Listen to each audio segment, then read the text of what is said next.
Hello, this is Katie. Welcome back to my channel. We're going to be making a cat birthday card, as I promised, with Meow You Doin' from Fawn. And then also Oliver's stitched ABCs for the word happy. And then I'll be using Purrthday from the Happy Purrthday sentiment. And then the Wonky stitched Stax rectangles from MFT. I had cut two sizes, but I'll show you. I end up going with the smaller one. And then this Echo Park Let's Party, I'm using the cupcake page.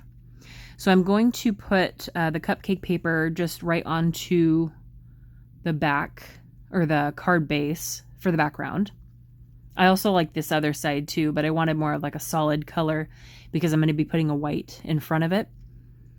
And I always cut my papers a little bit bigger just so I make sure the whole card base is covered. And then this one was just a little too big. It hid kind of all the cupcakes, and so I wanted some of them to show, so I'm going with the smaller one. And now I'm going to color in my kitties and their little mouse and their birthday food. And I'll show you the markers as I use them. And then also the cat bed and their party hats. And I end up adding a little something else to the party hats at the end. So you will see that. I am using a pink combination that I think is a little too close to each other. Again, if you have a good pink combination that you like, which is a really good dark to light, whether it's a 2 blend or a 3 blend, let me know. I have a good number of pinks, but I just can't seem to get, it's almost like the more pinks I got, the worse I became at choosing a blend for them. And when I look up at my chart up on the wall, I think maybe the light is affecting what I'm seeing because I'm picking colors based on the chart. But maybe I should pull the chart down. It's like thumbtacked up on the wall in front of me. Maybe I should be pulling it down and looking at them under my lamp light because I think maybe the light up on the wall is affecting what I'm seeing. I don't know. I just left it alone though. Those two pinks just kind of blended pretty similarly. They don't look too different, but that's fine. It's a very small area, so I'm not worried about it. And then I'm using a favorite C cool gray blend, C7, C5, and C3. I finally got C4 recently, and I probably could have gotten away with doing C4, but I just spend more time blending out with C3. And it turns out fine. What I could do is also touch the tip of the C3 marker to the tip of the C4, just in case the C4 is a little too close to C5, and kind of use that as a blending out option. And then I'm just using black to color in their noses, and a very quick alcohol swab clean of my marker tip. You get to see how I clean them. And I got it all over the lid, so I had to clean that too. I've also been using these alcohol swabs to clean my phone while we are all trying to stay clean and wash our hands. So it's also good for kind of wiping down your phone. It's probably not a bad idea to take your phone out of its case and wipe it down. Wipe both of them down and then put them back together every now and then. I'm just using the same C7, C5, just a 2-color combo for the metal part of the can, but I figured the label could use some color. And the little fish, I'll just use an orange YR16 that I'll be using on the other cat as well. He's going to be an orange cat. And I always just do a little orange part of the flame and the rest yellow on birthday candles. And then when I do my white accents, I put a little white in the middle of the orange too. And it just gives it a little more character as a flame, I guess. So then I will be coloring this cat orange. If I wanted to spend more time on him, I could probably take like a darker orange at the end and kind of create some stripes.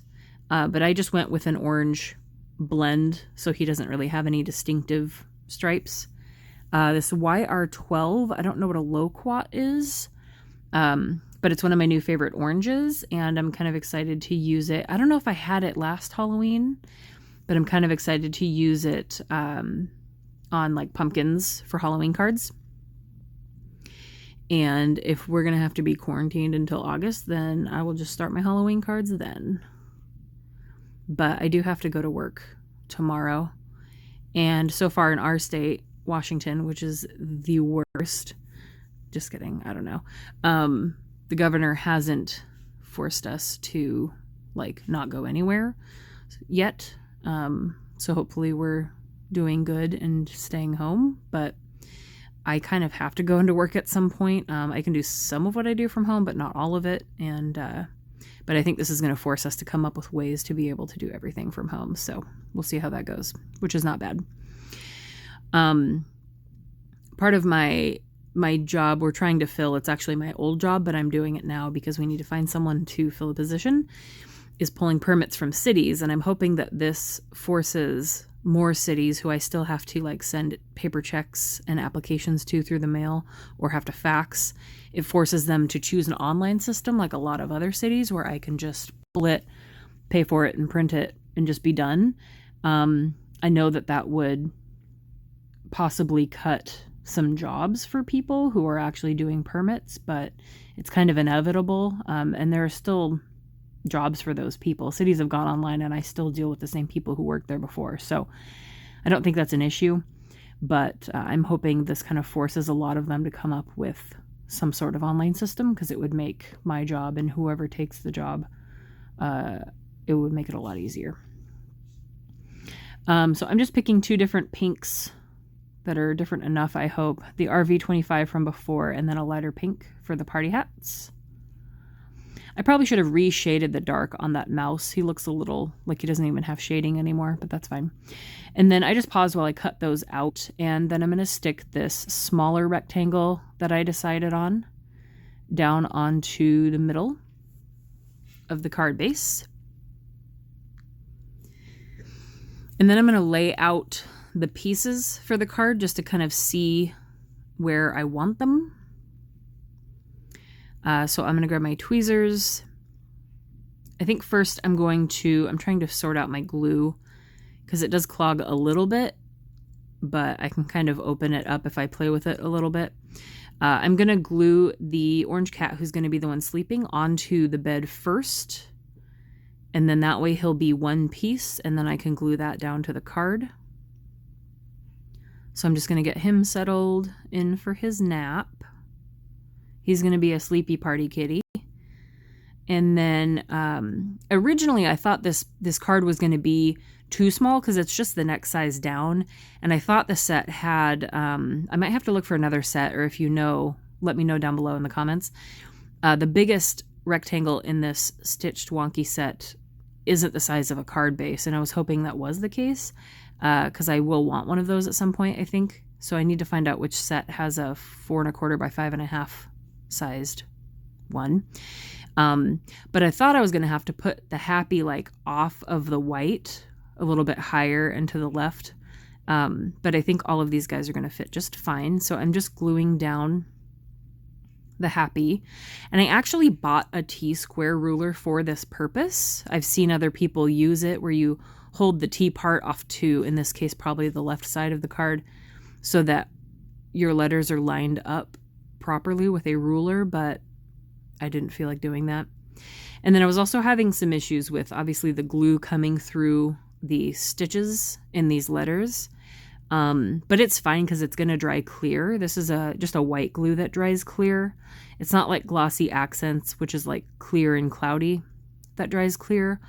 Although I found this glue kind of stays a little sticky. I had on my last card that I filmed, I think, with the birthday card with the candles are still sticky like today, and because I just touched them. So I think glossy accents is better at drying hard and not staying sticky, if that makes sense. So this glue does dry clear, but I believe it stays stickier longer, if that makes sense. So I would still go with glossy accents for your clear accenting purposes. But luckily you won't see a whole bunch of white in between these letters. It'll dry clear at some point. It might just be sticky. And then I'm just putting some glue on the bottom of the hats because the top is going to go off of the cat's head anyway. But I thought those looked like a little weird. They just looked like unicorn cats, like that new set from My Favorite Things, I think. And so Here for the sentiment, I'm just inking up half. Instead of doing the tape trick where you put the tape over it and then ink it up and then peel it off, I just carefully inked up half of the sentiment to get the Purrthday. But I thought they looked a little too much like unicorns, so I'm using my cool little Stampin' Up tool that grabs things. And I just found a couple sequins, like pinky white iridescent, and putting them on the top like party hat pom-poms, maybe. They're probably a little big, but it looks a little better to me than just pointy little unicorn hats. And then the rest of the video, I'll just be doing the white accents. I've been using the, I don't think I showed you the pen, sorry, but it's the one I've used. I think it's the Sakura gel, but it's the number 10. The number 8 was just too thin. And so I've been using the 10, and I have a few 8s, but only one 10, so I probably want to get a couple more. And I mess up one of the white accents on the cat's face, this guy, because I'm trying not to smear the rest of them with my hand. And so I don't end up having a lot of control over what I do. And then I decided that the words needed some just because they were a little too dark. And I wanted them to stand out a little bit more. So add those, and then that'll be the card. So thank you for watching, and let me know down below what you want to see next. And yeah, any pink combinations, anything you want to say, let me know, and I will see you guys next time. Thanks for watching. Bye.